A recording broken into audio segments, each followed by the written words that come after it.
back with another Marvel Legends review, and it's a special entry this week because I'm going to be looking at the recently announced deluxe Iron Man figure with pulse cannon, which very clearly is inspired by the 90s animated series.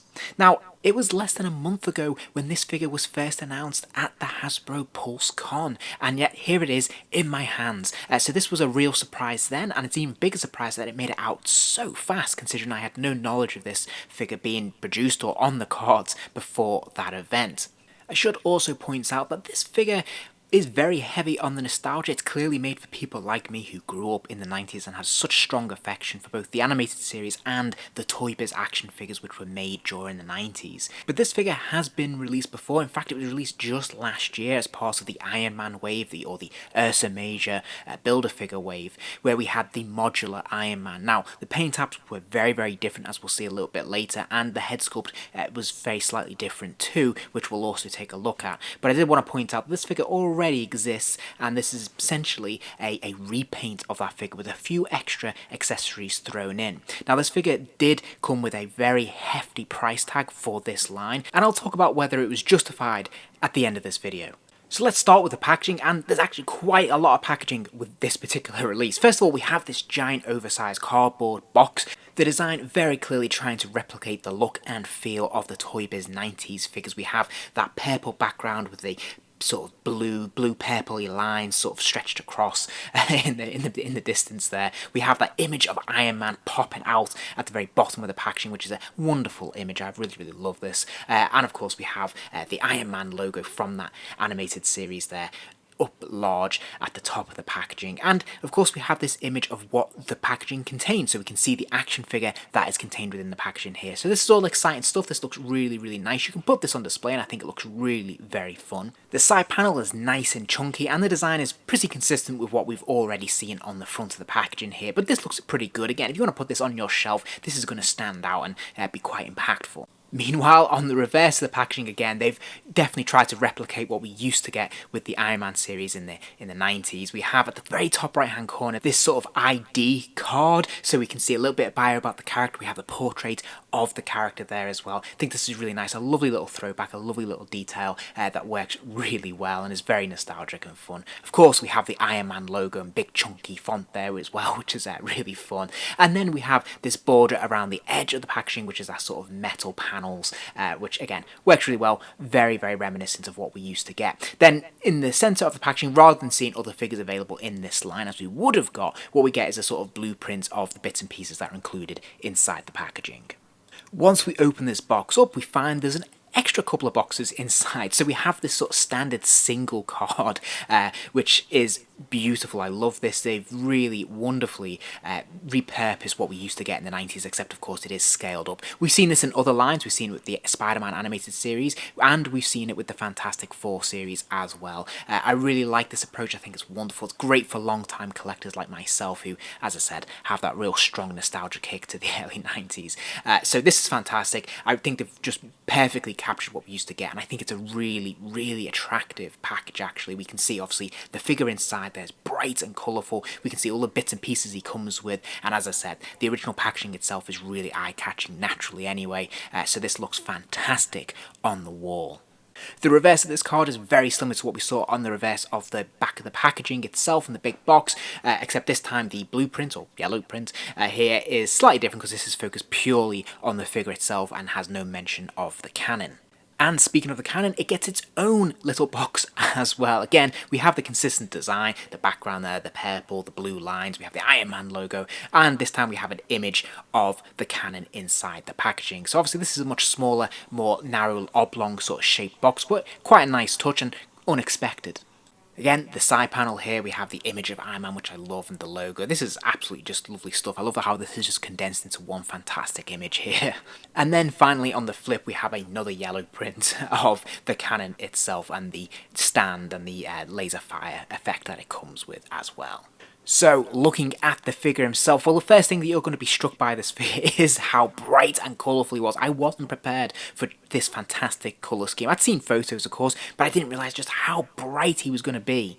Now, I must point out, I already had affection for this figure when it was released previously because I particularly love this design. It's the design I grew up with in the 90s, but to have an animated version specifically, this is even better. And I love brightness on my toys, I love bright colours, and I love metal effects. If we look at the previous release here, they are side by side, you can see they leaned into the metallic aspect of the character there. I love that metallic paint. I really loved this figure when it was released last year, but I have to say, I much prefer this new release with the new bright paint. As I said, it's very nostalgic for me. It's what I remember growing up, and I love it. I love brightness on my toys, and it helps them just pop when they're on the shelf or in my display. And yeah, this looks absolutely fantastic. Now, as you can see, this is pretty much the same figure, but there are a couple of subtle differences. First off, you can see obviously we get a brand new head sculpt here, and I love how they've actually painted in the lines on the top of the sculpt of the head there again, exactly as we saw in the animated series. I think this looks really good. I particularly really like this version of the faceplate on the mask.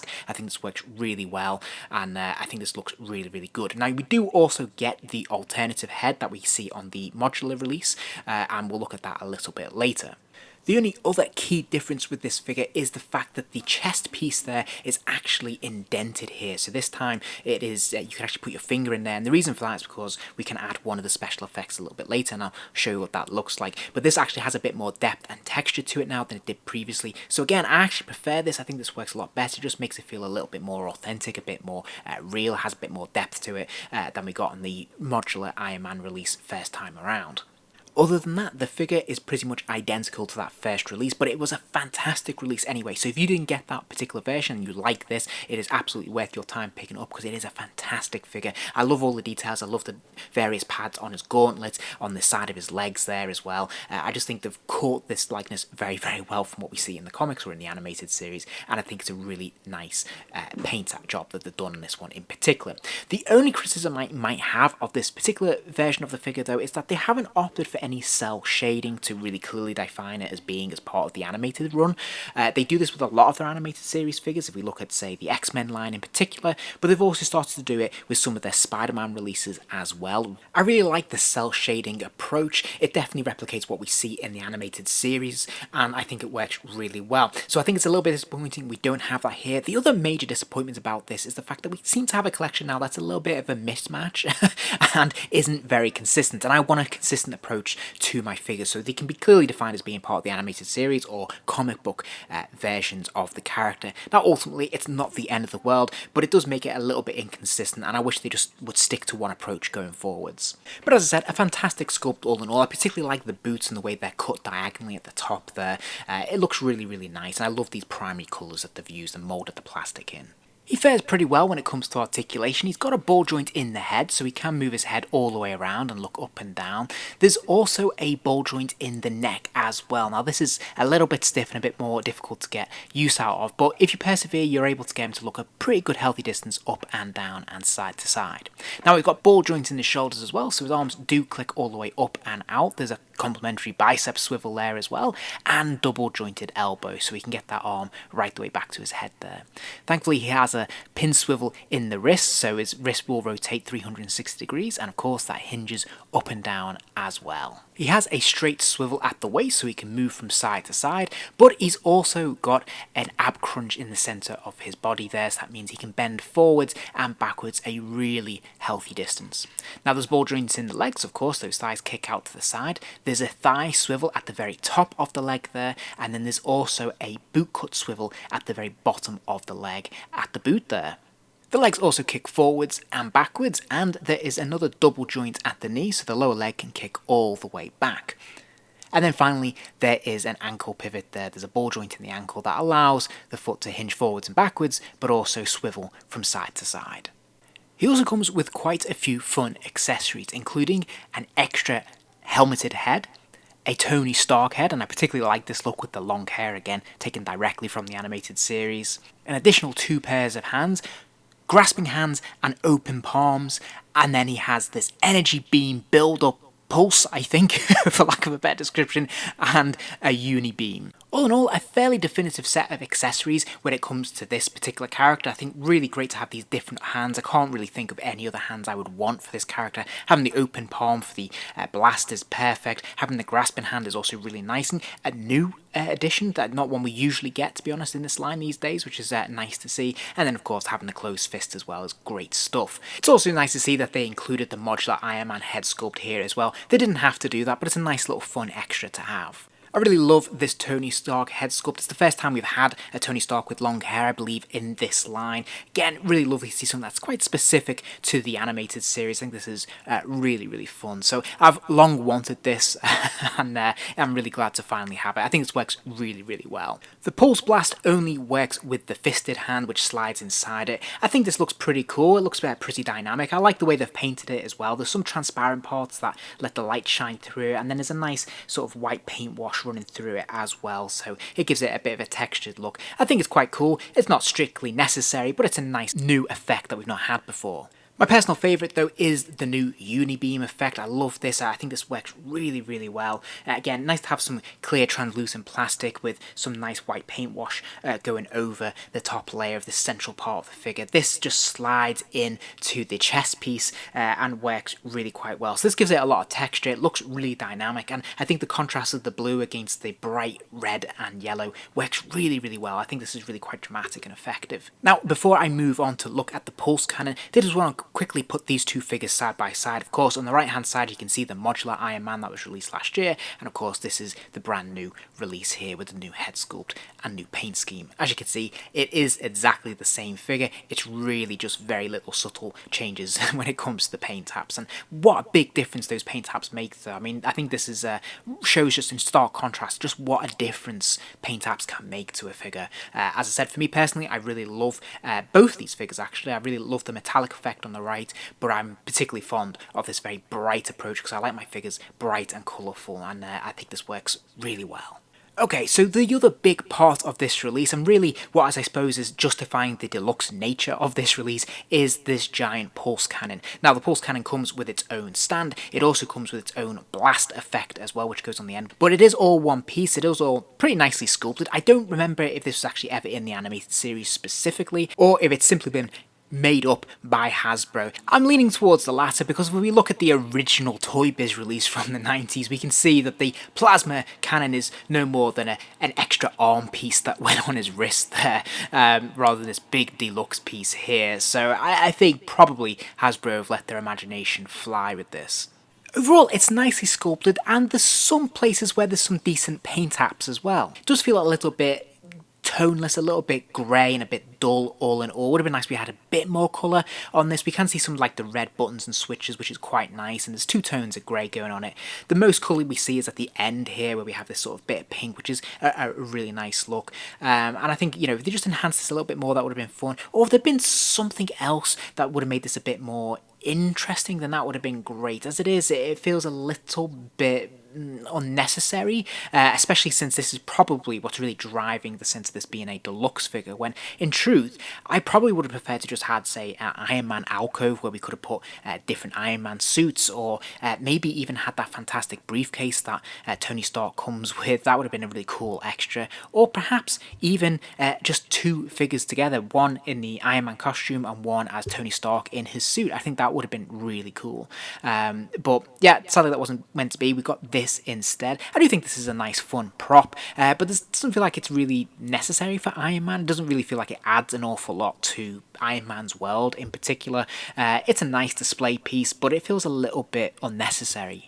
And I suppose that's quite damning when it comes to the fact that this is what's essentially driving up the cost of this figure. Why else would we be paying in the region of £60 in the UK for this figure? It's just one figure that has actually been released the year previous. It's just got a very different paint job. It's got a couple of extra pieces, and obviously one of those big pieces is this pulse cannon.